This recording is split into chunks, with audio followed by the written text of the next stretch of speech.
नमस्कार विद्यार्थी मित्रों, 11वीं कक्षा की हिंदी में आज हम 8वां गद्य पंचलाइट का अभ्यास शुरू करेंगे। पंचलाइट का अभ्यास शुरू करने से पहले इसके लेखक का परिचय देखते हैं। परिचय के बाद इस गद्य का अध्ययन शुरू करेंगे। विद्यार्थी मित्रों, पंचलाइट कहानी के लेखक श्री फणीश्वर नाथ रेणु। ये फणीश्वर नाथ रेणु की तस्वीर है। तो पहले फणीश्वर नाथ रेणु जी का परिचय देखते हैं और परिचय के बाद इस कहानी का प्रारंभ करेंगे। फणीश्वर नाथ रेणु का जन्म 4 मार्च 1921, निधन 11 अप्रैल 1977। बिहार में पूर्णिया जिले के औराही हिंगना नामक गांव में फणीश्वर नाथ रेणु का जन्म हुआ था। उनकी शिक्षा भारत और नेपाल में हुई। वे 1942 में स्वतंत्रता संग्राम में कूद पड़े। 1950 में नेपाली क्रांति आंदोलन में भी हिस्सा लिया। सही मायने में रेणु जी कर्मशील सारस्वत थे। 1952 और 53 में भीषण रूप से रोगग्रस्त रहने के बाद लेखन कार्य की ओर झुके। वर्ष 1952-53 के वर्ष में फणीश्वर नाथ रेणु ने लेखन कार्य का प्रारंभ किया था और फणीश्वर नाथ रेणु हिंदी साहित्य में एक सफल कर्मशील सारस्वत थे। रेणु जी ने हिंदी में आंचलिक कथा की नींव रखी। बेमिसाल आंचलिक उपन्यास मैला आंचल को गोदान के बाद दूसरा सर्वश्रेष्ठ उपन्यास घोषित किया गया। बात करें तो हिंदी साहित्य में सबसे बड़ा योगदान अगर किसी साहित्यकार का रहा है तो मुंशी प्रेमचंद जी का, और मुंशी प्रेमचंद जी द्वारा लिखा गया गोदान उपन्यास तो भारतीय साहित्य का श्रेष्ठ उपन्यास माना जाता है।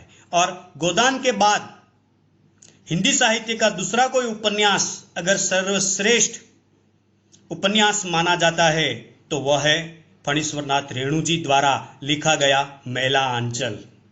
और आंचलिक उपन्यास के क्षेत्र में सबसे बड़ा योगदान अगर किसी साहित्यकार का है तो वह है फणीश्वर नाथ रेणु जी का, क्योंकि आंचलिक उपन्यास की परंपरा का प्रारंभ कराने का श्रेय अगर किसी साहित्यकार या उपन्यासकार को दिया जाता है तो वह फणीश्वर नाथ रेणु जी को, क्योंकि इन्होंने मैला आंचल से ही आंचलिक उपन्यास लिखने का प्रारंभ किया। इसीलिए आंचलिक उपन्यास के अगर हम जनक कहे तो भी ये बात गलत नहीं होगी, क्योंकि आंचलिकता के क्षेत्र में सबसे बड़ा योगदान अगर किसी का है तो फणीश्वर नाथ रेणु जी का रहा है। इसलिए यहाँ ये बात बताई गई है कि गोदान के बाद हिंदी साहित्य का श्रेष्ठ उपन्यास अगर कोई है तो वह है मैला आंचल। परती परिकथा, जुलूस, दीर्घतपा, कितने चौराहे, पलटू बाबू रोड आदि गणमान्य उपन्यास है। मैला आंचल के बाद तो फणीश्वर नाथ रेणु जी ने कई सारे उपन्यास लिखे, जिसमें परती परिकथा है, जुलूस, दीर्घतप्पा, कितने चौराहे, पलटू बाबू रोड आदि गणमान्य उपन्यास लिखे हैं।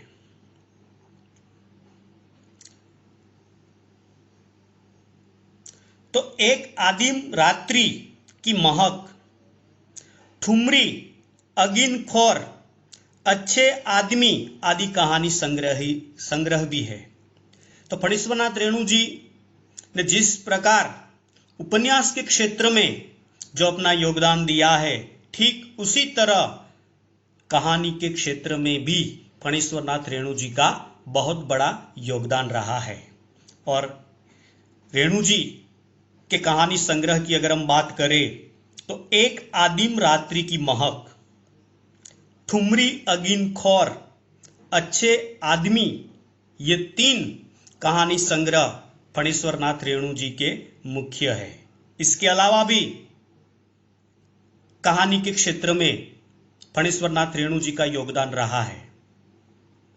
रेणु जी ने ऋण जल, धन जल, नेपाली क्रांति कथा, वन तुलसी की गंध, रुत अश्रुत पूर्व नामक रिपोर्टाज भी लिखे हैं। उपन्यास, कहानी और रिपोर्टाज के क्षेत्र में भी फणीश्वर नाथ रेणु जी का योगदान रहा है और कई महत्वपूर्ण रिपोर्टाज फणीश्वर नाथ रेणु जी ने लिखे हैं। उसकी कहानी में मार गए गुलफाम उर्फे तीसरी कसम पर तीसरी कसम नाम की फिल्म बनी। रेणु जी को पद्मश्री पुरस्कार से सम्मानित भी किया गया। रेणु जी की कहानियों की बात अगर हम करें तो रेणु जी की एक महत्वपूर्ण कहानी है जिसका नाम है मार गए गुलफाम उर्फे तीसरी कसम। और ये तीसरी कसम कहानी पर तो एक हिंदी फिल्म भी बनी है और वही फिल्म बहुत सफल भी हुई है। तो इस प्रकार हम कह सकते हैं कि हिंदी साहित्य के क्षेत्र में फणीश्वर नाथ रेणु जी का योगदान बहुत बड़ा रहा है और इसी बदौलत फणीश्वर नाथ रेणु जी को पद्मश्री पुरस्कार से भी सम्मानित किया गया था। तब विद्यार्थी मित्रों, ये था फणीश्वर नाथ रेणु जी का संक्षिप्त परिचय। अब हम इस कहानी के सारांश को भी देख लेते हैं। पंचलाइट रेणु जी की गिनी चुनी प्रसिद्ध कहानियों में से एक है। जिस कहानी का अध्ययन हम करने वाले हैं वह कहानी का नाम है पंचलाइट और ये कहानी हिंदी साहित्य की श्रेष्ठ कहानियों में से एक कहानी है। गिनी चुनी कहानियों में से एक कहानी है और इस कहानी का अध्ययन आज हम करने वाले हैं। पंच के न्याय, दंड, जुर्माना, नई चीज के आने पर धर्म, ध्यान और कीर्तन के माध्यम से ग्राम जीवन का बखूबी चित्रण हुआ है। गांव के अनपढ़ लोगों में अज्ञान, जातिगत द्वेष को उजागर किया है। गोधन पेट्रोमैक्स जलाता है तो टोले की इज्जत बढ़ जाती है। सम्मान स्वरूप गोधन के गुनाहों को जातिगत पंचायत माफ कर देती है। सबके हृदय में नया प्रकाश भर जाता है। तो विद्यार्थी मित्रों, ये जो कहानी है पंचलाइट, इस कहानी में फणीश्वर नाथ रेणु जी ने राज्य बिहार और बिहार के ग्राम्य जीवन और ग्राम्य जीवन में जो अज्ञानता, जातिगत द्वेष भाव, अंधश्रद्धा, ऐसी परिस्थिति को देखा है और इन्हीं परिस्थिति को लक्ष्य में रखकर ये पंचलाइट नाम की कहानी लिखी है। तब हम विद्यार्थी मित्रों इस कहानी की ओर आगे बढ़ते हैं। मित्रों, अब हम पंचलाइट कहानी का प्रारंभ करते हैं। पिछले 15 महीने से दंड जुर्माने के पैसे जमा करके महतो टोली के पंचों ने पेट्रोमैक्स खरीदा है। इस बार रामनवमी के मेले में गांव में सब मिलाकर 8 पंचायतें हैं। हर एक जाति की अलग अलग सभा चट्टी है। सभी पंचायतों में दरी, जाजिम, सतरंजी और पेट्रोमैक्स है और पेट्रोमैक्स जिसे गांव वाले पंचलाइट कहते हैं। तो ये जो गांव है और इस गांव में कुल मिलाकर 8 पंचायतें हैं और 8 पंचायतों में से 7 पंचायतों के पास दरी, जाजिम, सतरंजी और पेट्रोमैक्स ये मौजूद था। लेकिन महतो की पंचायत के पास दरी, जाजिम, सतरंजी तो थी लेकिन पंचलाइट नहीं थी। तो इस बार महतो की पंचायत ने रामनवमी के मेले में से पेट्रोमैक्स खरीद लिया, और वही पेट्रोमैक्स जिसे गांव वाले पंच लाइट कहते हैं। तो पहले हम पंच लाइट को देखते हैं कि पंच लाइट दिखने में कैसी होती है। तो ये पंच लाइट यानी कि पेट्रोमैक्स की तस्वीर है, और पेट्रोमैक्स को गांव वाले पंच लाइट कहते हैं। तो महतो की पंचायत ने लगभग 15 महीने के जुर्माने की जो रकम एकत्रित हुई थी, उसी रकम में से पंच लाइट खरीदते हैं। अब हम आगे बढ़ते हैं। पंच लाइट खरीदने के बाद पंचों ने मेले में ही तय किया कि 10 रुपये जो बच गए हैं इससे पूजा की सामग्री खरीदी ली जाए। बिना नेम टेम के कल कब्जे वाली चीज का पुण्य नहीं करना चाहिए। अंग्रेज बहादुर के राज में भी पुल बनाने से पहले बलि दी जाती थी। तो महतो की पंचायत ने रामनवमी के मेले में से पंचलाइट खरीदी। जो 10 रुपये बचे थे वह 10 रुपये की पूजा की सामग्री खरीदी ली, क्योंकि वे लोग मानते थे कि अगर किसी भी चीज का प्रारंभ करना है, शुभारंभ करना है, तो पहले पूजा विधि करनी पड़ती है, क्योंकि पूजा विधि करने के बाद ही हम नई चीज का प्रारंभ करेंगे। क्योंकि अंग्रेज लोग भी जब पुल का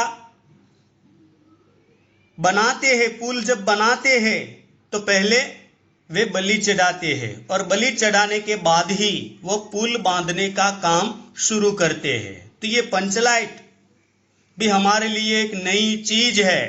तो इस नई चीज का प्रारंभ भी हम पूजा विधि से ही करेंगे। इसीलिए ये महतो की पंचायत के सदस्यों ने जो 10 रुपये बचे थे वह 10 रुपये की पूजा सामग्री खरीदी।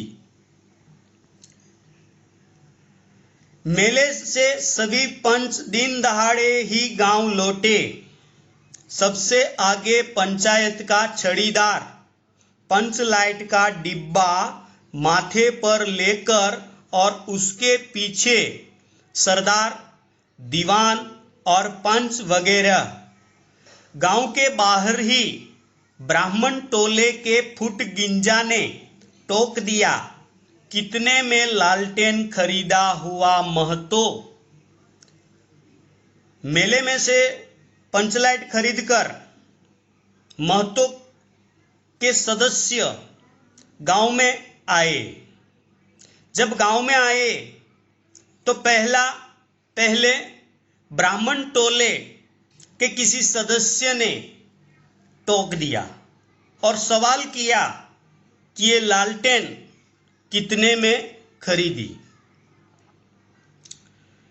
तो महतो की पंचायत के सदस्यों ने ब्राह्मण टोले के व्यक्ति को जवाब दिया और कहा, देखते नहीं पंचलाइट है, ब्राह्मण टोले के लोग ऐसे ही ताव करते हैं, अपने घर की डिबरी को भी बिजली बत्ती कहेंगे और दूसरों के पंचलाइट को लालटेन। तब महतो टोले के सदस्य ने वह ब्राह्मण टोले के व्यक्ति को जवाब दिया और कहा, ये देखते नहीं है, ये लालटेन थोड़ी है, ये पंचलाइट है। घर की डिबरी को बिजली कहेंगे और दूसरे की पंचलाइट को लालटेन। वैसे भी ये ब्राह्मण टोले के लोग घमंड करते हैं, गुमान करते हैं, इसीलिए दूसरे की वस्तु को निम्न कक्षा की दर्शाते हैं। तो विद्यार्थी मित्रों, ये जो संवाद है और इस संवाद से हमें इस गांव में रहने वाले लोगों की अज्ञानता का दर्शन देखने को मिलता है। अज्ञानता का दर्शन इसलिए है क्योंकि पंचलाइट को पेट्रोमैक्स कहो या लालटेन कहो, वो एक ही है, लेकिन महतो की टोली के सदस्यों को इस बात का भी ज्ञान नहीं है कि पंच लाइट को लालटेन कहे या पेट्रोमैक्स कहे, इसमें कोई फर्क नहीं पड़ता। और ये बात की जानकारी नहीं है, इस बात का ज्ञान नहीं है, इसीलिए महतो की टोली के सदस्य ये कहते हैं कि वे ये ब्राह्मण टोली के लोग वैसे ही ताव करते हैं, गुमान करते हैं, घमंड करते हैं, और घमंड के साथ वो अपनी डिबरी को बिजली बताते हैं और दूसरे की पंच लाइट को लालटेन। तो यहाँ ग्राम्य जीवन और ग्राम्य जीवन के लोगों की जो अज्ञानता है, वो अज्ञानता का दर्शन हमें यहाँ देखने को मिलता है। टोले भर के लोग जमा हो गए, औरत, मर्द, बुढ़े, बच्चे सभी काम काज छोड़कर दौड़ आए। चल रे चल, अपना पंचलेट आया है। पंचलेट जब गांव में महतो टोली के सदस्य जब पंचलाइट लेकर आए तो पंचायत के जो लोग रहते थे, इन लोगों को भी इस बात की खबर पड़ी कि हमारी पंचायत ने नया पंचलेट खरीद कर लाया है। तो गांव के औरत, मर्द, बुढ़े और बच्चे सब अपना अपना काम छोड़कर दौड़कर पंचलाइट देखने आते हैं, और सभी के मुंह में एक ही शब्द था, पंचलेट आया है, पंचलेट पंचलेट। छड़ीदार अग्नू महतो रह रहकर लोगों को चेतावनी देने लगा, हाँ, दूर से, जरा दूर से, छू छा मत करो, ठेस न लगे। छड़ीदार अग्नू लोगों से ये कहता हुआ नजर आता है कि जरा दूर से पंचलाइट को देखना, इसके नजदीक मत आना। अगर छू छा करके अगर आप नजदीक आए और वो पंचलाइट गिर गई तो पंचलाइट टूट जाएगी, इसीलिए जरा दूर रहकर पंचलाइट को देखिए। सरदार ने अपनी स्त्री से कहा, सांझ को पूजा होगी, जल्दी से नहा धोकर चौका पीढ़ी लगाओ। सरदार ने अपनी पत्नी से कहा, सांझ को पंचलाइट की पूजा होगी और पूजा होने के बाद पंचलाइट का शुभारंभ होने वाला है, इसीलिए नहा धोकर चौका पीढ़ी लगाना। टोले की कीर्तन मंडली के मुलगेन ने अपने भगतियां पक्षकों को समझाकर कहा, देखो, आज पंचलेट की रोशनी में कीर्तन होगा। बेताले लोगों के पहले ही कह देता हूं, आज यदि आखिर धरने में डेट बेड हुआ तो दूसरे दिन से एकदम बैकाट। टोले की कीर्तन मंडली के नायक ने सभी लोगों को ये संदेश दे दिया कि आज पंचलाइट की रोशनी में ही भजन कीर्तन का कार्यक्रम होगा। अगर इस कार्यक्रम में अगर कोई नहीं आया तो दूसरे दिन उसे इस पंचायत से बहिष्कृत कर दिया जाएगा। इसीलिए सब लोग इस कीर्तन में हाजिर रहे। ये बात मुलगेन, टोले की कीर्तन मंडली का जो नायक था, मुलगेन का अर्थ है नायक, वो नायक ने सभी पंचायत के लोगों को ये संदेश दे दिया। औरतों की मंडली में गुलरी काकी गोसाई का गीत गुनगुनाने लगी। छोटे छोटे बच्चों ने उत्साह के मारे बेवजह शोरगुल मचाना शुरू किया, और औरतों की मंडली में गुलरी काकी, जिन्होंने गोसाई का गीत गाना शुरू कर दिया, और वहां एकत्रित हुए बच्चों ने अपना शोरगुल शुरू कर दिया। सूरज डूबने के 1 घंटा पहले से ही टोले भर के लोग सरदार के दरवाजे पर आकर जमा हो गए। पंचलेट पंचलेट। सूर्यास्त नहीं हुआ था। सूर्यास्त के 1 घंटे पहले पंचायत के लोग सरदार के घर के आगे आ गए, एकत्रित हो गए और सभी लोगों के मुंह में एक ही शब्द था, पंचलेट पंचलेट। पंचलेट के सिवा और कोई गप नहीं, कोई दूसरी बात नहीं। सरदार ने गुड़गुड़ी पीते हुए कहा। दुकानदार ने पहले सुनाया, पूरे 5 कौड़ी 5 रुपया। मैंने कहा कि दुकानदार साहेब, यह मत समझिए कि हम लोग एकदम देहाती है, बहुत बहुत पंचलेट देखा है। इसके बाद दुकानदार मेरा मुंह देखने लगा, बोला, लगता है आप जाति के सरदार हैं। ठीक है, जब आप सरदार होकर खुद पंचलेट खरीदने आए हैं तो जाइए, पूरे 5 कौड़ी में आपको दे रहे हैं। अब यहाँ सरदार के घर के आगे पंचायत के लोग एकत्रित हुए थे और लोगों के सामने ही पंचलाइट का शुभारंभ होने वाला था।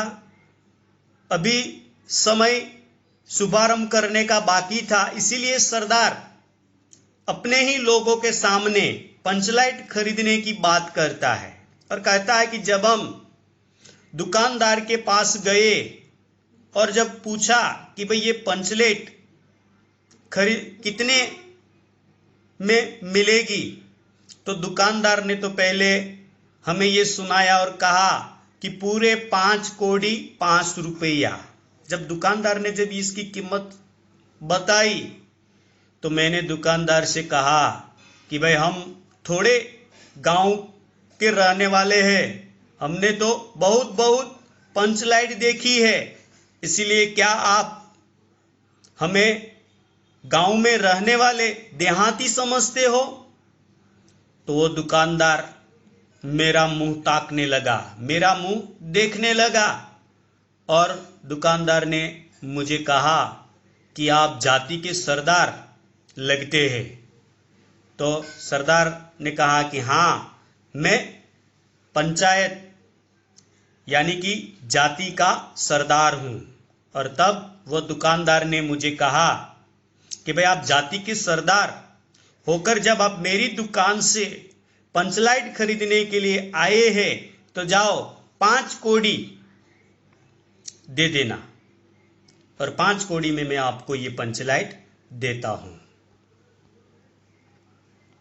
दीवान जी ने कहा, अलबत्ता चेहरा परखने वाला दुकानदार है। पंचलेट का बक्सा दुकान का नौकर देना नहीं चाहता था। मैंने कहा, देखिए दुकानदार साहब, बिना बक्सा पंचलाइट कैसे ले जाएंगे? दुकानदार ने नौकर को डांटते हुए कहा, क्यों रे दीवान जी की आंख के आगे घुरखेल करता है, दे 2 बक्सा। अब ये दीवान जी और सरदार दोनों लोगों से ये कहते हैं कि किस तरह से हमने पंचलाइट खरीदी। और तो यहां ये कहते हैं दीवान जी कि भाई जब हमने पंचलाइट दुकानदार से खरीदी तो दीवान जी ने कहा कि ये दुकानदार चेहरा परखने वाला आदमी है, क्योंकि व्यक्ति के चेहरे को देखकर ही वह पहचान जाता है कि ये कौन है।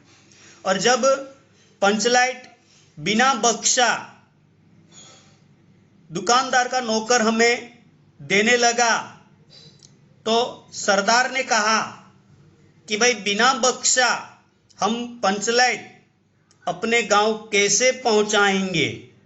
जब ऐसा सरदार ने कहा तो दुकानदार ने अपने नौकर को डांटते हुए कहा कि भाई क्यों रे, सरदार और दीवान जी के सामने तू मेरी इज्जत गंवा रहा है, दे दो बक्सा। और इस प्रकार दुकानदार ने बक्से के साथ हमें ये पंचलाइट दी और ये पंचलाइट खरीदकर हम गांव में लाए। तो विद्यार्थी मित्रों, आज के इस वीडियो में हम यहाँ तक ही रखते हैं। आने वाले वीडियो में इस कहानी के उत्तरार्ध के संदर्भ में अभ्यास करेंगे। अस्तु।